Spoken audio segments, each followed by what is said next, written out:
We just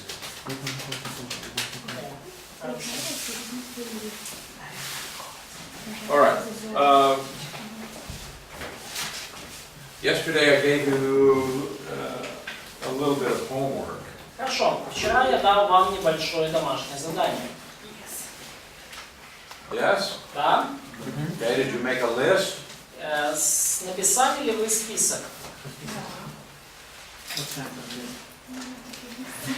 It was about Genesis 3:15. Это было, нужно было составить список касательно стиха 3:15. And the statement between your seed and her seed. Вот это вот, что утверждение о семени твоем и семени ее.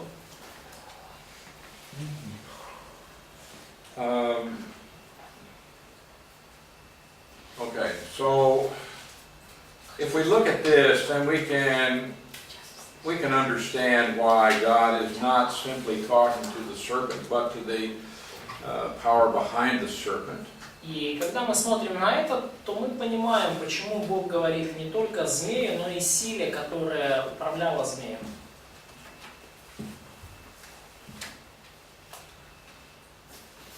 Okay. So what do we have? Your seed, her seed. Итак, что у нас есть? What are possible interpretations? What do you have, Mike? Твое семя и ее семя. Какие возможные толкования? Галя?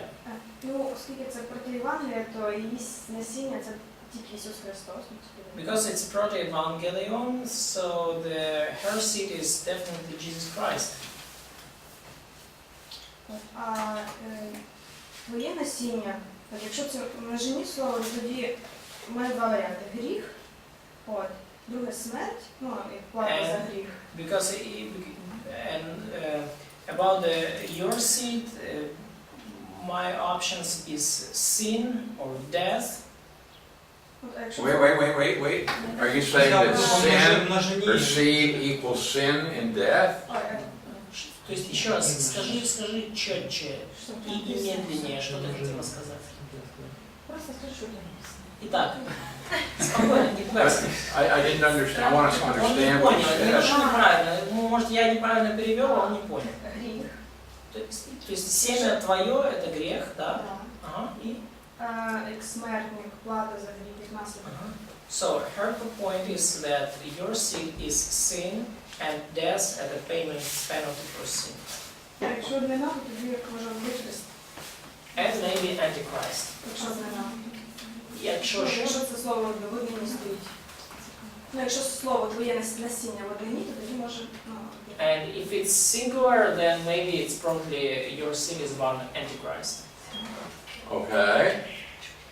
That's interesting. Интересно. Okay. Ну, у меня есть, но это то, как я думала. I have some. That's all I want.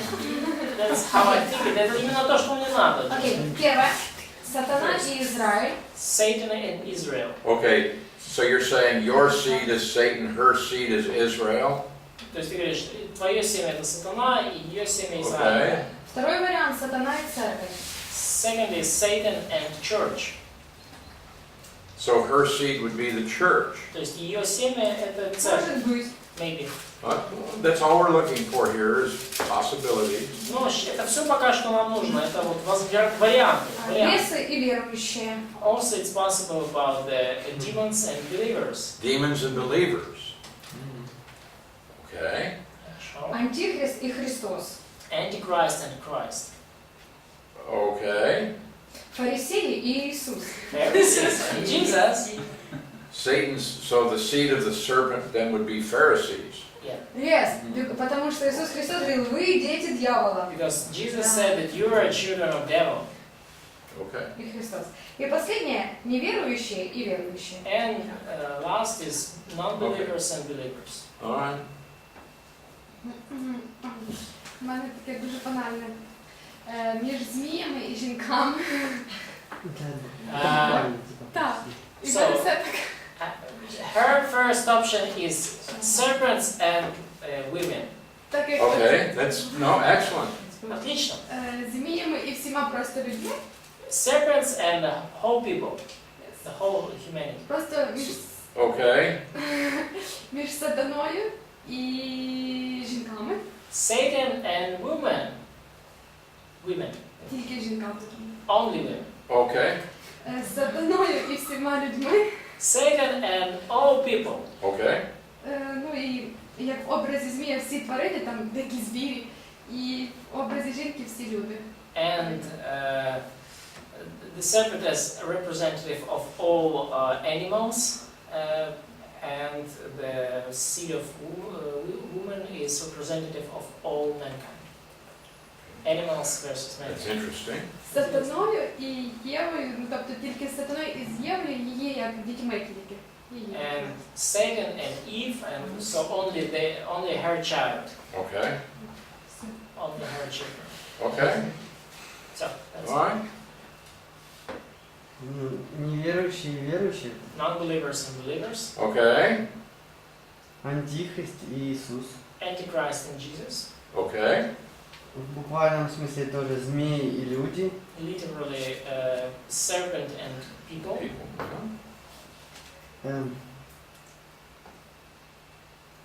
Каин и Авель. Cain and Abel, Что-то. Okay. И дракон и церковь, это касательно откровения. dragon and church, according to Revelation, Ну и невеста Христа. or bride of Christ. All right. Good. All right. Хорошо? But, Serge.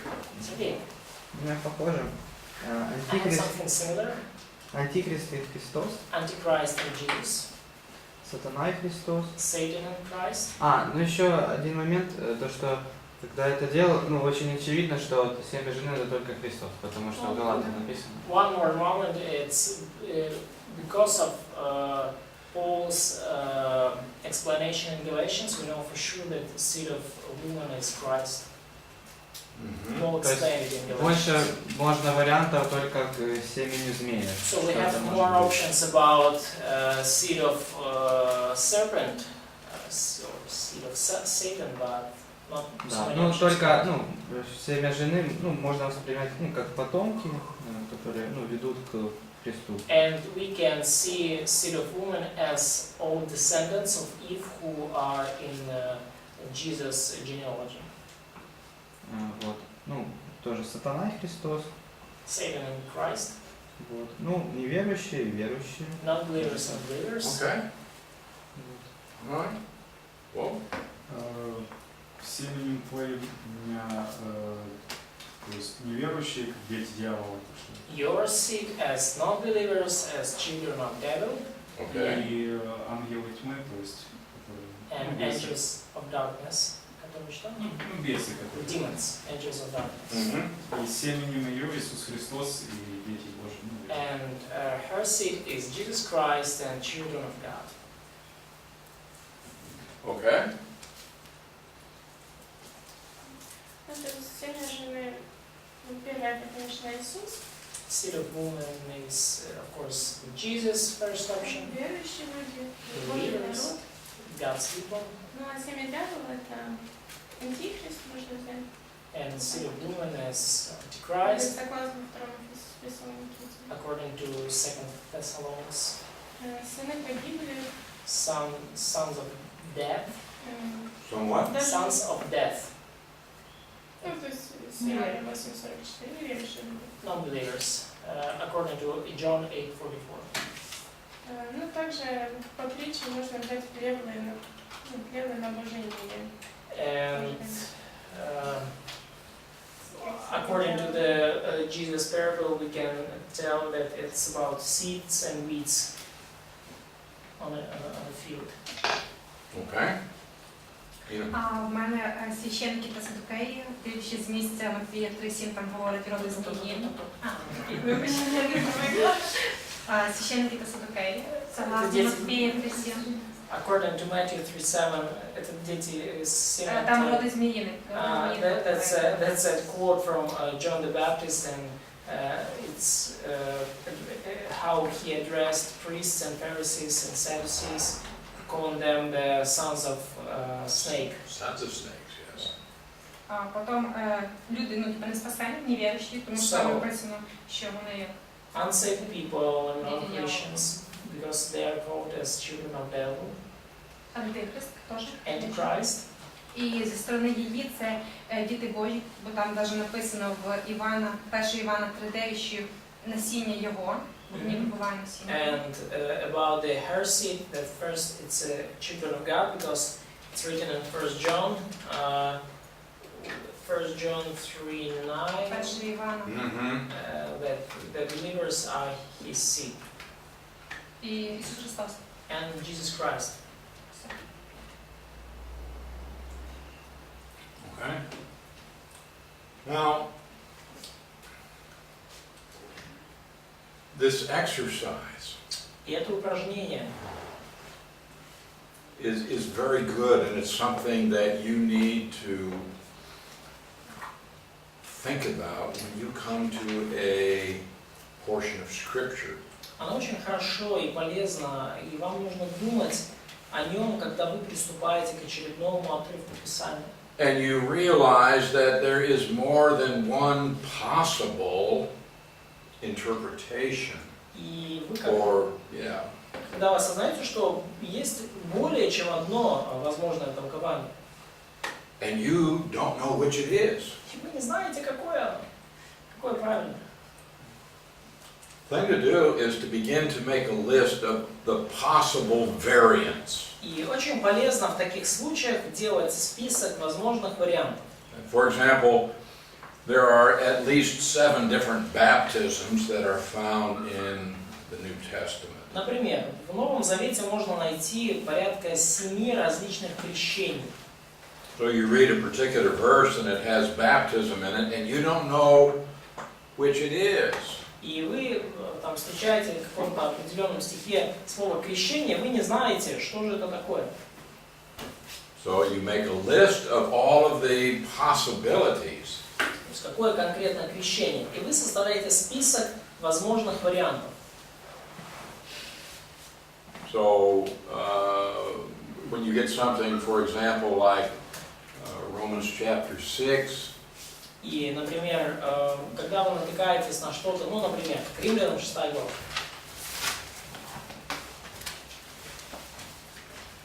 in verse 3. в стихе 3.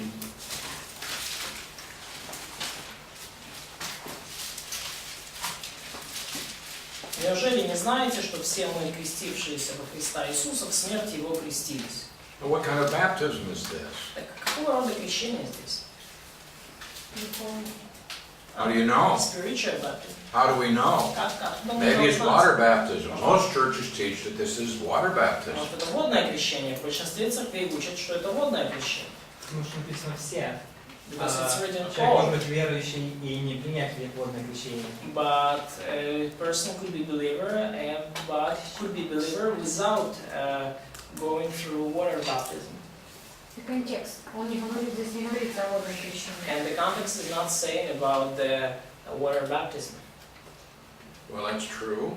Да, это правильно. But there are other baptisms too, aren't there? Но есть и другие крещения, не правда ли? There's baptism of fire, Крещение огнем, baptism of the cross, крещение крестом, baptism of Moses, крещение Моисея, Иоанна. baptism of John. Иоанна Креститель. Yeah. So, what you do when you come to something like this, И что вам делать, когда вы нашли вот что-то так подобное? is you list the possibilities, Вы перечисляете возможные and then you варианты. begin to eliminate the ones that cannot be because of other factors. И начинаете удалять те из них, которые не могут подходить, ну, по причине каких-то других факторов, то есть которые не подходят. Okay? So we can fairly easily eliminate the baptism of Moses. Ну, мы очень быстро можем и просто удалить из списка крещения Моисеева в данном контексте. I think that we could eliminate baptism by fire. Ну, наверное, также можем вычеркнуть крещение огнем. And ultimately you're going to get down to, well, it's either going to be spirit baptism or water baptism. Ну и в итоге вы придете к тому, что ну тут или водное крещение, или духовное крещение. Ну или крещение духом, я прошу прощения. And then we're going to have to get into the context and try to determine what it is. И потом вам нужно будет углубиться в контекст и попытаться определить, But о the чем thing to речь. do is to list the possible variants and then you begin to eliminate. Но что нужно делать, это перечислить возможные варианты и потом начинать вычеркивать. Look at the arguments why this could work and why it cannot work. То есть рассмотрите аргументы в пользу того, почему это может подойти или не может подойти. Okay. So Sasha's point was, if it's talking about water baptism, then this is only addressed to some believers and not to all believers. И вот замечание Саши в том, что если это о водном крещении, то почему говорится о всех верующих, а не о некоторых? Да? So that would be a strong argument. И это достаточно сильный аргумент. Okay. So in Genesis 3:15, Ну вот, возвращаемся к Бытию 3:15. you have these possibilities. И есть у вас вот эти варианты.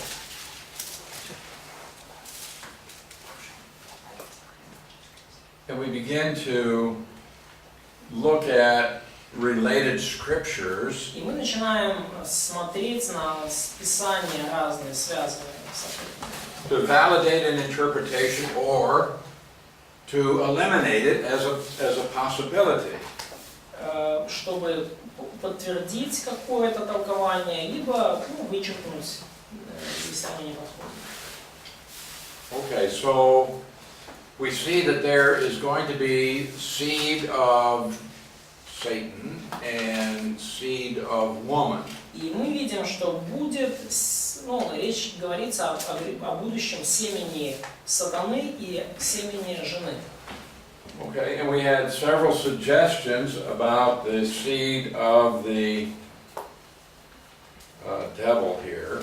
И есть у нас некоторые предположения о семени сатаны здесь. It's interesting that some of you said that it's possibly the Antichrist. Интересно, что некоторые из вас сказали, что, возможно, это антихрист. Okay, this is if we interpret your seed as being singular. И это если мы толкуем как твое семя в единственном числе. Referring to one specific individual. И если мы предполагаем, что идет обращение к одной конкретной личности.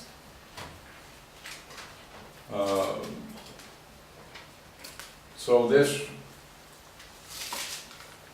then would be reference to a human individual who would be indwelt by Satan. И тогда мы предполагаем, что речь о каком-то человеке, человеческом существе, в котором вселится сатана. And then if we're going to do this, then we have to say, okay, when will this hostility actually take place? И если мы принимаем такую точку зрения, тогда нам надо ответить на вопрос, когда же эта вражда будет иметь место? Because then we would have a human being who has a limited lifespan. Потому что при таком толковании мы приходим к тому, что будет человеческое существо с ограниченным сроком жизни. And when would this hostility take place? It would have to take place on the earth. И где, когда вот эта вражда будет иметь место, она будет иметь место на земле. Right? Да? I mean, if it's the Antichrist, he's not in heaven, so it's got to take place on earth. Да, и где это будет? Да, если антихрист на земле, он не на небесах, он на земле. То есть вражда будет на земле. If there's going to be hostility, и если будет вражда, and we interpret her seed as being Christ, и мы толкуем семя ее как Христа, then we would have to say there are 2 times when Christ is on earth. Тогда нам нужно сказать, что да, вот 2 times. Yes. Что будет, тогда мы приходим к выводу, что Христос будет на земле 2 раза, Right? а не 1. Hello? Алло. Почему? Можно повторить. Why? То есть идея в том, сейчас я повторю тоже. То есть, если мы говорим, что семя сатаны, антихрист, I'm just repeating what you said one more time, что семя сатаны, антихрист, то есть человеческое существо, в которое вселился дьявол, человеческое существо, живущее на земле какой-то ограниченный период времени, и в этот ограниченный период времени между ним и Христом, да, если Христос семя женит, какая-то вражда, то получается, что Христос на земле 2 раз. Почему? Второе пришествие как раз поразили. So, what about second coming? What about it? Ну, что насчет этого? So, See, that's what I'm saying. вот о чем я хочу сказать.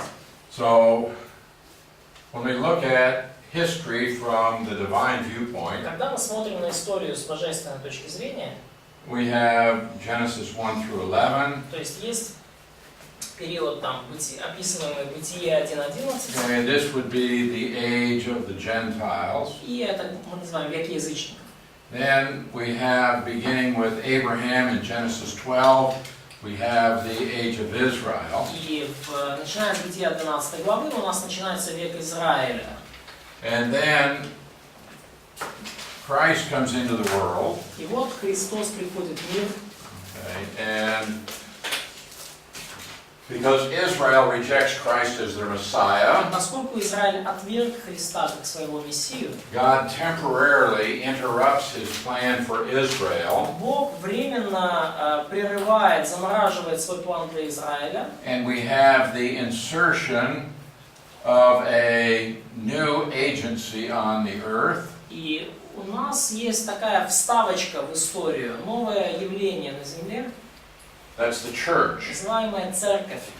The church will be removed from the earth via an event that we call the rapture. И церковь будет удалена с земли во время явления, называемого нами восхищение. And then God's plan for Israel will resume. И затем Божий план для Израиля снова вступит в силу For a period of 7 years. на период 7 лет. Then Christ will return to the earth, И затем Христос вернется на землю establish a literal kingdom on the earth и установит буквальное свое царство на земле for 1,000 years. на 1000 лет. So Christ is on the earth, И Христос, вот Он на земле. short period of time На before the cross, На земле Он жил буквально короткий период времени, до креста. and then for an extended period of time at the second advent. И после этого Он будет уже более такой долгий промежуток времени после своего второго пришествия. So if your seed in Genesis 3:15 is a reference to the Antichrist, И если семя твое в Бытии 3.15, это отсылка к Антихристу, is it going to refer to this period of time то есть относится ли это к вот этому периоду времени, before the cross, до креста, or would it refer to this period of time или к этому периоду времени, when Christ returns to the earth? когда Христос вернется на землю? Okay. We know Хорошо, мы знаем, that when Christ returns to the earth, что когда Христос вернется на землю, he will cast all unbelievers off the earth, Он вышвырнет всех неверующих с земли. and all demons will be confined to the bottomless pit, И все демоны будут заключены в, the abyss. в преисподнюю. Right? So, will there be enmity between Jesus Christ and Antichrist during the millennium? Будет ли вражда между Иисусом и Антихристом в течение тысячелетнего царства? And when we read about the one that is called the Antichrist, his career И когда мы читаем о том, кого Библия называет is антихристом, something that takes place here. то его карьера будет набирать обороты вот в этот период, в течение семилетнего царства. But Jesus Christ is not personally on the earth during the tribulation period. Но Иисус Христос не будет лично присутствовать на земле в течение периода Великой Скорби. So then we would say, so the hostility could not be between Antichrist and Jesus Christ. Ну, тогда мы можем сказать, что, да, вражды не будет между Антихристом и Иисусом Христом. Because we don't see Antichrist functioning before the cross. То есть мы не видим, чтобы Антихрист как-то действовал перед крестом. So it would have to be a reference to something in the future. И что это должна быть какая-то отсылка к тому, что произойдет в будущем. The only time when Christ is going to be personally present on the earth will be in the millennium. И единственное время, когда Иисус будет лично присутствовать на земле, это тысячелетнее царство. But the Bible very specifically says that when Christ returns to the earth, the Antichrist will be cast into the lake of fire. Но Библия очень конкретно говорит о том, что когда Иисус Христос вернется на землю второй раз, Антихрист и уже пророк будут брошены в озеро огненное. So, when we had the possibilities listed, И вот, когда у нас был вот этот список возможных вариантов, and you said one possibility is that your seed refers to the и вы Antichrist. говорите, что одна из возможностей, что семя твое относится к Антихристу. Okay, it's good that you listed that. Это хорошо, что вы включили этот вариант в список, That's a possibility. потому что это возможность. But as we begin to study about the Antichrist, we say it cannot fit in Genesis 3:15. Но когда мы начинаем детальнее изучать насчет Антихриста, мы говорим, что оно не вписывается в Бытие 3:15. You understand why? Понимаете почему? You get it? Okay. Поняли? So what we have to do is to go through all of these possibilities, И что нам нужно сделать? Пройти через все вот эти возможные варианты, look into Scripture, посмотреть на Писание and try to eliminate и попытаться вычеркнуть, удалить different variants. различные варианты неподходящие. And sometimes you can eliminate all but one.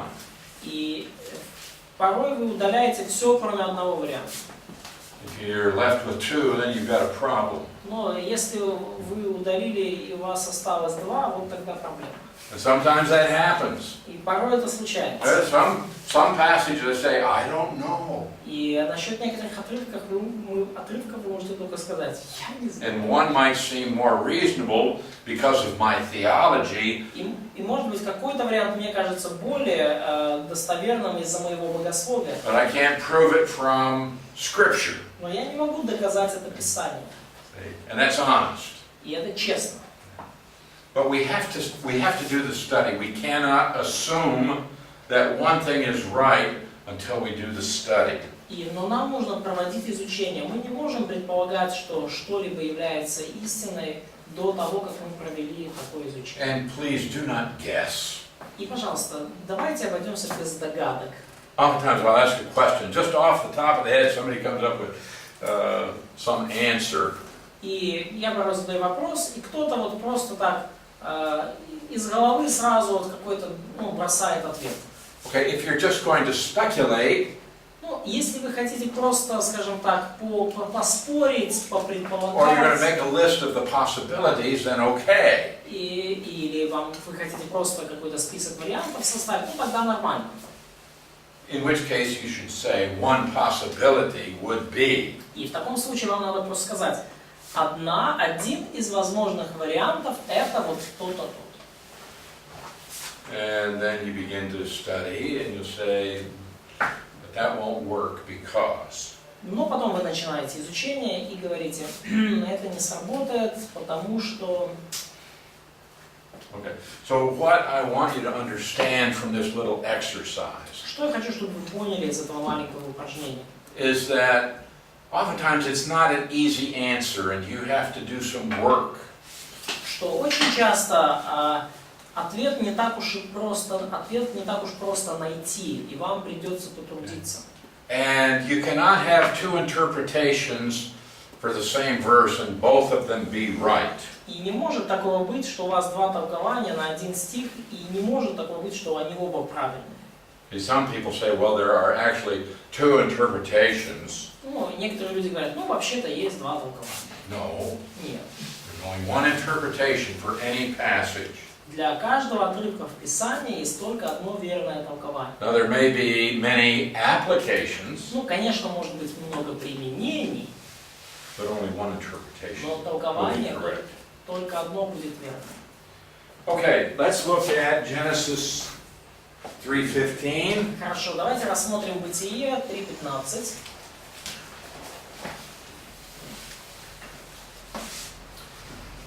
Okay. God is speaking. He says, I will put enmity between you and the woman. Бог говорит, вражду положу между тобою и между женой. You here is a reference to Satan. И между тобою, к тобою это к сатане относится. Now, the snake died, but Satan didn't. Ну, змей вот этот вот, ну как бы вот этот присмыкающийся, он умер, а сатана нет. The woman here is Eve. Жена здесь это Ева.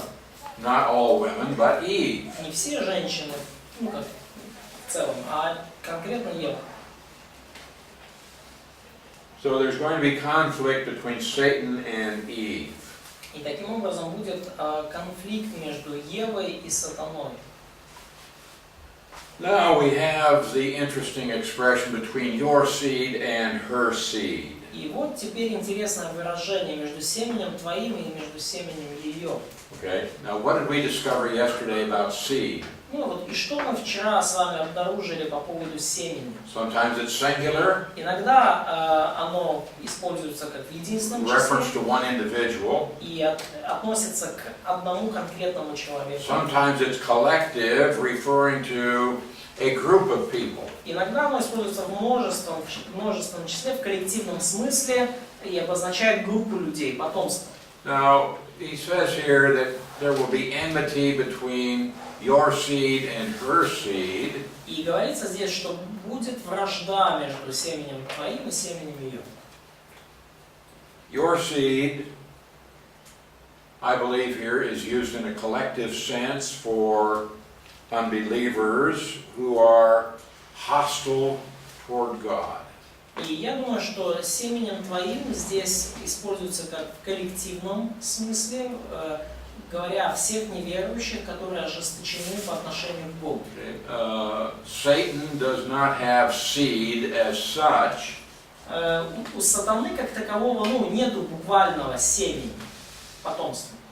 We're not having baby devils. У нас нету деточек дьяволят.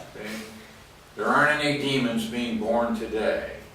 Не так много демонов рождается сегодня, вроде бы. No baby angels. Нету ангелов, младенчиков, да? They were all created at once. Они все были сотворены в один момент времени.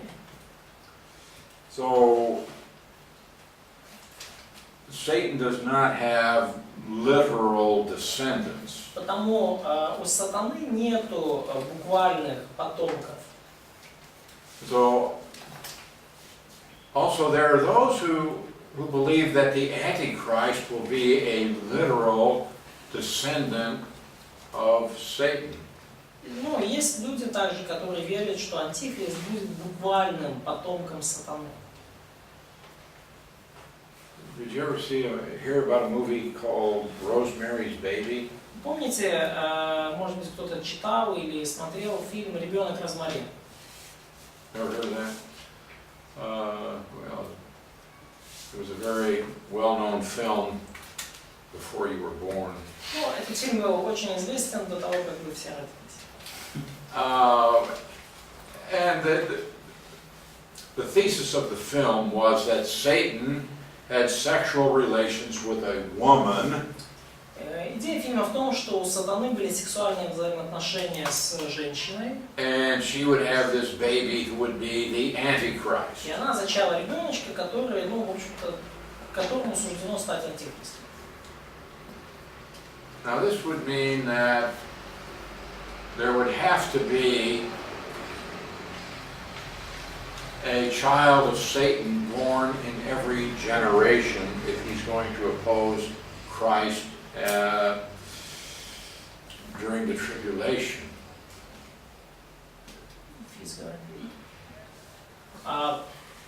There would always have to be an Antichrist alive on the earth. Ну, то есть, если антихрист хочет противостать Христу при великой скорби, то тогда подобный ребенок сатаны должен рождаться в каждом поколении. And there are some people that believe this. Но есть некоторые люди, которые в это верят.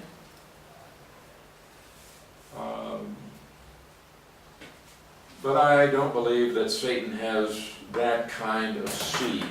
Но я не верю в то, что у сатаны будет такого рода семя. Oksana mentioned John 8:44. Оксана упомянула Иоанна 8:44. I think Katya also mentioned the idea И я думаю, Катя тоже упомянула идею этого. Where Jesus is talking to the religious leaders of his day. Когда Иисус обращается к религиозным лидерам своих дней. All right, now he says to these religious leaders, "You are of your father, the devil." И он говорит, что вы, ваш отец дьявол. You want to do what your father desires. И вы хотите исполнять похоти отца вашего. So he goes on and describes Satan in this verse. И он продолжает и описывает в этом стихе сатану.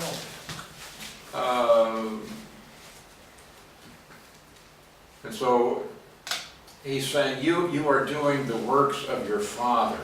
И он говорит, что вы делаете дела отца своего. You want to do what Satan wants. Вы хотите делать то, что хочет сатана. And Satan is trying to overthrow the plan of God. И сатана пытается переломить Божий план. So in verse 41 he says, you are doing the works of your father. В 41 стихе Иисус говорит, вы делаете дела отца вашего. Now they understood that Jesus is making accusation against them.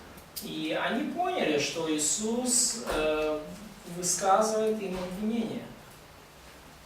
They said, we're not illegitimate. Они сказали, мы нет прелюбодеяния рожденных. Okay, well, we have one father, and that's God. У нас один отец, одного отца имеем, Бога. And in verse 42 he says, God is not your father. И в 42 стихе Иисус говорит, Бог не ваш отец. He says, if God were your father, Он сказал им, если бы Бог был отец ваш, but he's not. ну, а он не таков, это он не является вашим отцом. Okay. This is a second-class conditional clause in the Greek, Это условие второго класса в греческом языке. which introduces a negative to fact condition, То есть, contrary to fact. которое ну, подразумевает утверждение, противоречащее фактам. Greeks have four ways to say if. То есть в греческом языке есть 4 способа сказать «если». We have Если one. бы. А? We have У one, нас один только, but they had four. а в греческом 4. If, and it's true. То есть если что-то и подразумевается, что это истина, If, and it's not true. если что-то и подразумевается, что это не истина, If, maybe it's true, maybe it's not. если и подразумевается, что может истина, может нет. And if, I wish it were true, but unfortunately it's not. И если И подразумевается, что я хотел бы, чтобы это было правда, но это не так.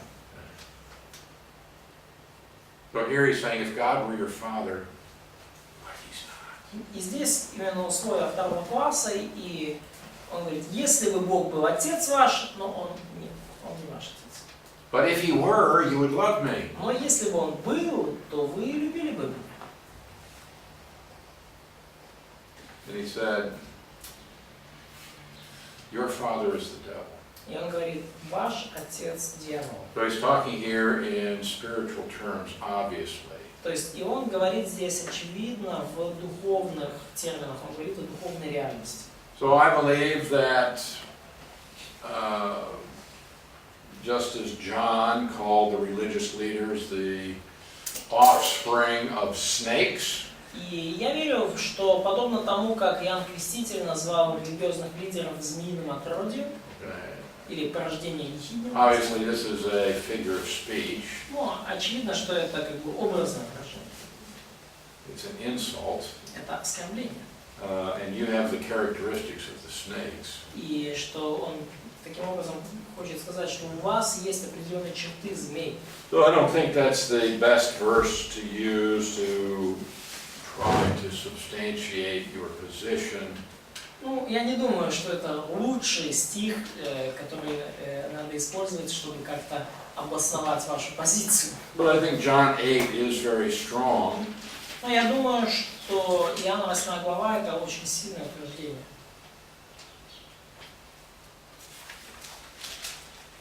And so I believe that your seed in Genesis 3:15 is talking about unbelievers who are hostile toward God. И я думаю, что в Бытии 3:15 твое семя это как раз таки неверующие, которые ожесточены против Бога. And her seed. Так, а что насчет семени ее? Now, your seed, her seed. Ну вот ее семя. Okay, I think we had three possibilities that you gave me. Я думаю, что где-то три варианта вы At least предложили. three. Как минимум три. Okay, one was that her seed is a reference to Messiah. Первое это то, что семя ее это указание на Мессию. Right? That's what you said. Это то, что ты сказал, да, Галя? Okay. And then we had those who said her seed could be all humanity. И также были те, кто сказал, что ее семя это все человечество. Right? Who said that? Кто сказал? Somebody had that in the Кто-то list. сказал. Боже, которые покаялись. Не, речь о всем человечестве, все люди. Ну, все люди. Да. Yeah. Чьи? You had that? А что? Okay. Good. Да, то есть это... The other was somebody said this refers to her literal children, Cain, Abel, Ну, Seth. кто-то, Сергей, кажется, сказал, нет, или Саша, или Сергей, кто-то сказал, что это буквально относится к ближайшим потомкам Евы, это Каин, Авель, Сет. Right? Who said that? Кто это сказал? You said that. Ты Yeah. тоже Okay. Ты сказал.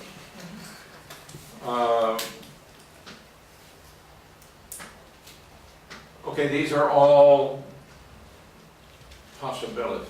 И все это возможные варианты. Now, among conservatives, Ну, среди консервативных богословов и христиан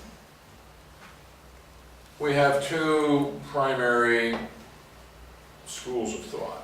есть два основных направления, вот, как это толкуется. Okay. One is that it refers to humanity. Первое это то, что семя ее относится в целом к человечеству. Just the literal children of Eve is probably too narrow in scope. И говорить, что это только вот, буквальные потомки Евы, то есть дети Евы, это, наверное, слишком узкое и слишком, усеченное толкование. And so the other is that this is a reference to Messiah. Второе толкование говорит, что это указание на Мессию. And from this, many have said, well, her seed here is a reference to the virgin birth. И такие богословы говорят, что вот ее семя, здесь уже в этом стихе заложено указание на непорочное зачатие. Why? Почему? Well, because they say seed is a male property. Потому что, как семя, вообще говоря, это оно исходит от мужчины. Women do not have seed. У женщины вообще-то нет семени. And so therefore this expression is unique.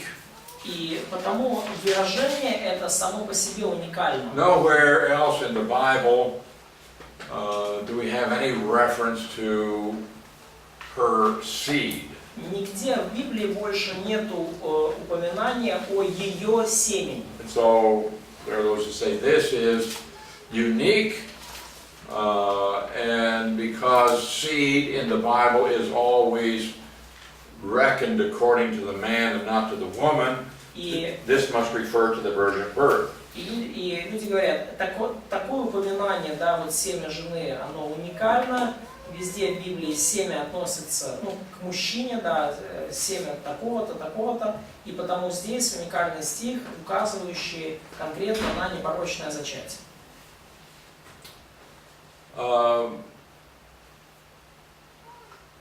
My understanding Мое понимание is that her seed заключается в том, что семя ее in this expression в данном выражении refers to humanity. относится к человечеству в целом. There's going to be conflict between those who oppose the plan of God И будет конфликт между теми, кто противится Божьему плану, and the human race in general. и человечеством в целом. But Но remember we saw yesterday that the word seed can go from a collective meaning to a singular meaning in the same verse. помните, как вчера мы с вами рассматривали пример, как слово «семя» может изменять смысл с множественного на единственное число, да, с коллективного на конкретную личность, буквально в одном стихе может меняться смысл этого слова. We can have the same word in one verse. Sometimes it's a singular reference, and then it's a collective reference. То есть у нас может быть один стих, где в одном слове, в одном месте это слово упоминается в единственном числе, говоря о конкретной личности, и в другом, в том же самом стихе, в другом месте упоминается во множественном, говоря о целом группе, о потомстве. All right, now look in Genesis 3:15. Но посмотрите на Бытие 3:15. Where it says, "He shall bruise your head." Где говорится, что оно будет поражать тебя в голову. He is singular. Или он в английском, да, и оно в единственном числе.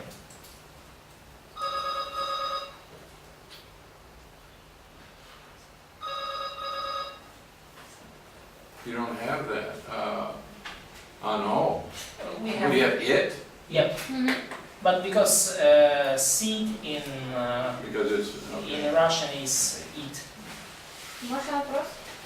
You may. Да, можно. Вопрос, если точка зрения неверующего и человечества в целом, а где логика? То есть в человечество в целом также входят неверующие. So if we assume that it's a conflict between non-believers and humanity in general, so what is the logic here? Because a lot of people in humanity are non-Christians, non-believers. No. So this humanity includes non-Christians. What I said, those who are opposed to the plan of God, those who are hostile to God's Но plan. речь не о неверующих в целом, а именно о тех, кто ожесточен, конкретно противится Богу и Божьему плану. There are many people that they're not hostile to the plan of God. They're unbelievers, but they're not really antagonistic toward God. Ну, есть люди, которые, да, они неверующие, но они не противятся по сути Божьему плану. То есть они не выступают против него активно и ожесточенно. But we have many people in the world today, they have no regard for human life. Но есть множество людей сегодня в мире, которые не имеют никакого уважения к человеческой жизни. I mean, think Joseph Stalin responsible for the death of more than 40 million people. То есть подумать только, да, Иосиф Сталин ответственен за смерть более 40 миллионов людей. 40 million? 40 миллионов. You see, I would call that seed of Satan. Я бы назвал такого человека семенем сатаны. Take Adolf Hitler, Ну или, he was only responsible for 7 or 8 million. ну, он ответственен где-то за 7 или 8 миллионов. You have many people today that they hate God. Есть множество людей сегодня, They're которые opposed to His plan and His standards, ненавидят Бога, противятся Его плану, Его and стандартам they bring much suffering into the world. и приносят этому миру множество страданий. That's how I would understand. Это то, как я понимаю. But then I believe that He's going to shift here at the end of the verse. Но я верю, что здесь в конце стиха происходит сдвиг определенный. When it says, He shall bruise your head, Когда говорится, что оно или он будет поражать тебя в голову. now, the verb here in the Hebrew text is definitely masculine. И глагол здесь в еврейском тексте однозначно мужского рода. And so we have gone from an abstract concept here of seed. И мы здесь уже переходим от абстрактной концепции. And seed in your language is a neuter noun. Is it not? Да, и семя в вашем языке это существительное среднего рода, да? Yeah, neuter. But in the Hebrew, we have something now that is masculine. Но в еврейском языке мы сейчас видим, что здесь нечто мужского рода. And it says, He will bruise your head. И здесь сказано, что, ну, как буквально с еврейского, он будет поражать тебя в голову. До этого какие? Оно это просто в русском языке средний род. А до этого какие оно было? So before that was also masculine or neuter. What? Семенем. Seed? Seed. Seed in, no, in Hebrew it's also masculine. Ну, в еврейском языке вообще это слово, оно всегда мужского рода. Можно вопрос? Question? Ну, он говорит, что в одном стихе может одно и то же слово с разным смыслом быть. So you said that in one verse you can have one word used in different meaning. Да, но мы здесь не видим одно слово с разным, ну как два раза повторения одного слова. Мы видим одно слово и потом местоимение оно или он, ссылающееся на это же слово. Мы не видим два раза семя, семя. Мы видим семя и вот, ну, вот то, что было, семя. So we don't have here, it seems like we don't have here the two times words of seed, word seed used. We have word seed, her seed used once, and then we have pronoun here that is referring to the first usage of this word. Используя местоимение подразумевает использование того, что было до этого. So using a pronoun and assumes that we are talking about the previous seed, which was before. Okay. How can we, from this point, talk about the sheep here in the verse? Well, I think we can do this. Ну, я думаю, что мы можем это сделать. We very definitely have a specific pronoun that he will bruise your head. Ну, у нас здесь, очевидно, есть личное местоимение «он», And I think he's talking here about one что он будет поражать тебя в голову, и мы who здесь comes говорим out of all, «counts». who comes out of the all. И похоже, что мы здесь говорим об одном, который придет, произойдет So you от have всех. the descendants who come from the woman, То есть мы видим здесь потомков Евы, потомков and one of жены, them is going to accomplish и один из них the salvation. добьется и завоюет спасение. Now, if you want to say her seed is a specific reference to Messiah, I don't have a problem with that. И если вы скажете, что семя ее это конкретное указание на Мессию, то у меня с этим нет никаких проблем. But it definitely says he, that one, that singular male. Определенно говорится о нем, то есть вот этот один человек мужского пола. Okay, he's going to bruise your head. Он будет поражать тебя в голову. Now notice that it is not the seed of the serpent that is crushed. И обратите внимание, что сокрушено, поражено будет не семя сатаны. What is it that's crushed here? А что будет поражено или кто будет поражен? Satan. Сам сатана возьми. Satan himself. Your head, Твою голову. not your seed. Тебя в голову. Не семя твое будет поражено. Now he is addressing a specific, one individual is going to crush another individual. И теперь он уже говорит совершенно конкретно. Одна личность поразит, сокрушит другую личность. But here we know that this is talking to Satan and not to the serpent. Но здесь-то мы знаем, что речь идет уже о сатане, а не о змее. Because if God is talking to the serpent, Потому что если бы Бог говорил о as he did in змее, verse 14, как он говорил в 14 стихе, it means that that very snake had to live until Jesus came. то это значило бы, что вот этот вот конкретный змей должен был бы жить до тех пор, пока Иисус не придет. Understand? Понимаете? When it says he will crush your head, Когда говорится о том, что он будет поражать тебя в голову, if he's talking to the snake, если Бог здесь говорит вот конкретно вот этой that snake would have to live змее, for thousands of years. то этому змею пришлось бы прожить тысячи лет. You see? Видите? So he's not talking to the snake, now he's talking to Satan. То есть он уже не говорит к сатане, к змею, он говорит к сатане.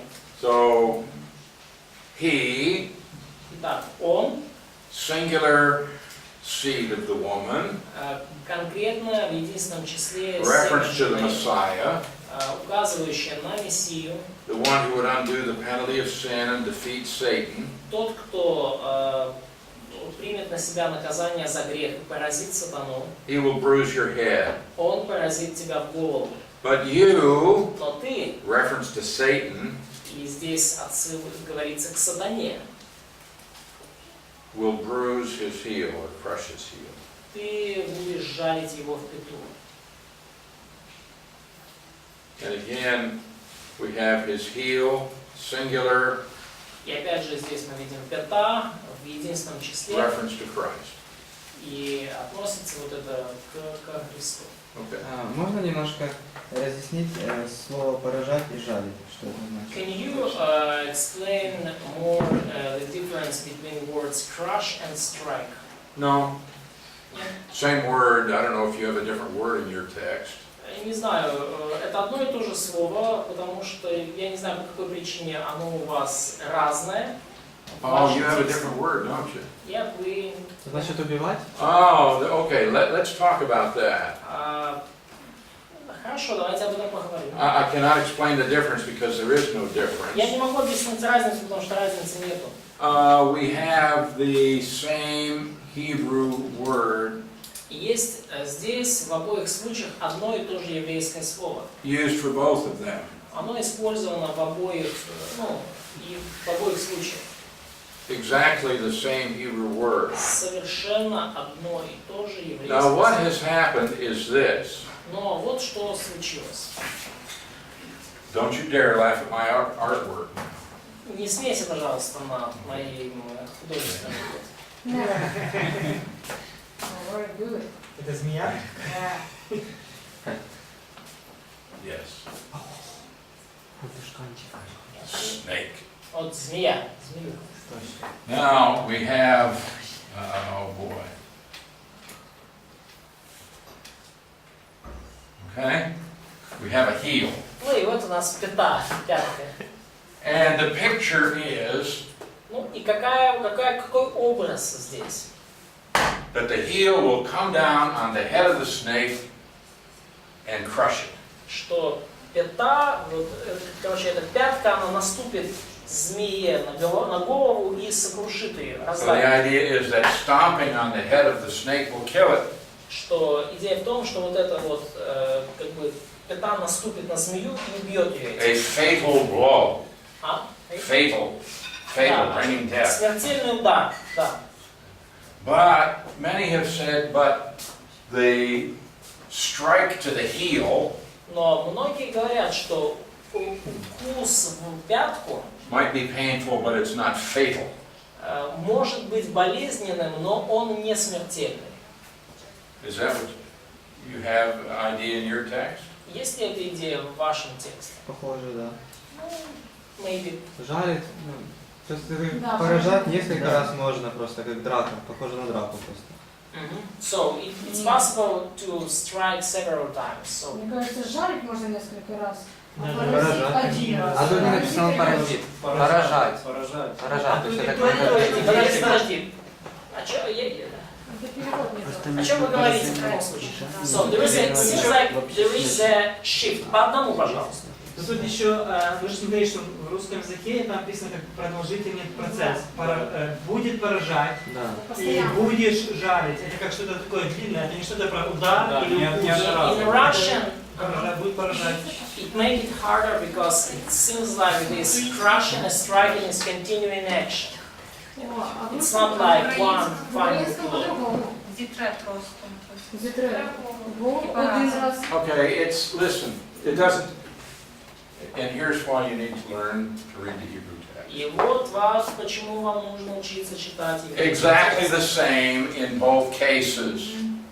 То же самое, здесь одно и то же описано в обоих случаях, Without difference. без всякой разницы. So what this is saying is that the effect is going to be the same И with the striking of the head and the striking of the heel. что здесь говорится, что эффект, результат будет один и тот же при как бы поражении в голову и поражении в пяту. Both bring about death. И то, и другое принесет смерть. This is saying that the seed of the woman is going to bring death to the serpent, Говорится о том, что семя жены принесет смерть змею. and the strike to the heel, we're going to have the idea here that this would be a picture of a venomous snake. И нам нужно понимать, что здесь образ именно ядовитой змеи. And its bite would bring death. Укус, который несет смерть. And that the strike to the heel И что укус в пяту will also be fatal. также будет смертельным.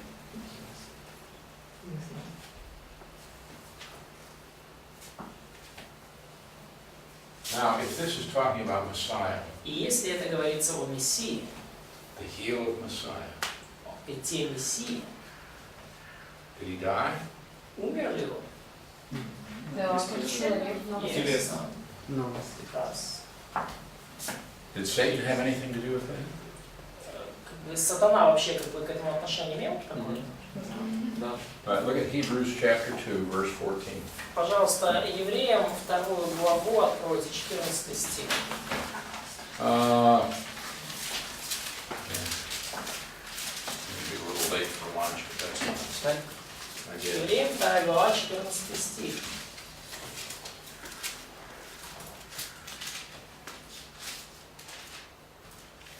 Okay, someone read that. Кто-то прочитайте вслух. А как дети причастны плоти и крови, то и он также воспринял онное, чтобы смерти лишить силы имеющего державу смерти, то есть дьявола. Евреям. All right, this says Jesus Christ became true humanity. Здесь говорится о том, что Иисус Христос стал в полной мере человеком. Why? Почему? Зачем? С какой целью?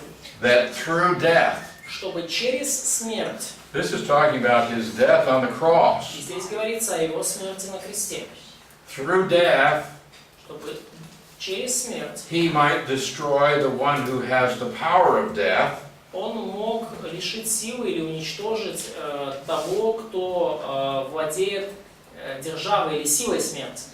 and the one that has the power of death here is Satan. И тот, кто вот имеет державу смерти, это сатана. Question: Вопрос. does Satan have the power of life and death? Есть ли у сатаны власть над жизнью и смертью? Does he decide who lives and who dies? Решает ли он, кто будет жить, а кто умрет? No, Нет. that's God's business. Это занятие Бога. Satan can't do that without God's permission. Сатана не может этого сделать, ничего без Remember Job chapter 1? божественного дозволения. Oh, you see my servant Job? Иова 1 главу. Видел ли ты раба моего Иову? God said you can do anything to him, but you can't kill him. Бог говорит, можешь все, что хочешь с ним сделать, только не убивай. Death is God's decision. Смерть – это божественное The решение. time of death, the manner of death is God's business. Время смерти и способ смерти – это Бог этим And занимается. Satan does not have the power of life and death. У сатаны нету власти над жизнью и Why смертью. does it say here that Satan had the power of death? Но почему здесь сказано, что вот сатана имеет державу смерти? Сейчас глянем Because of the cross. по причине креста. You see, why did Jesus have to die on the cross? Вопрос, да, почему Иисусу надо было умереть на кресте? It's because it's through the devil that sin came into the human race. Поскольку через дьявола грех вошел в человечество. So in this sense, И в этом смысле that old serpent, the devil, древний змей или дьявол, he has the power of death. он имел власть над смертью, да, в современном. Because he will strike the heel of Messiah, that's the picture. И потому он поразил пяту Мессии, вот такой образ. But it's through this death Но через эту смерть that the devil is going to be destroyed. благодаря этой смерти дьявол будет уничтожен. Of course, God is going to resurrect Jesus from the dead, И, конечно же, Бог воскресит Христа из мертвых. but Satan was the ultimate basis for the death of Christ. Ultimate basis. Ultimate Basis. basis. Но сатана был ключевым основанием, причиной для смерти Христа. So, in the garden, God is pronouncing curses, but in the midst of that, He announces that He will solve the problem. И таким образом в Эдемском саду Бог произносит проклятие, но посреди всего этого Он также объявляет, что Он решит проблему. We need to eat. Вам нужно покушать.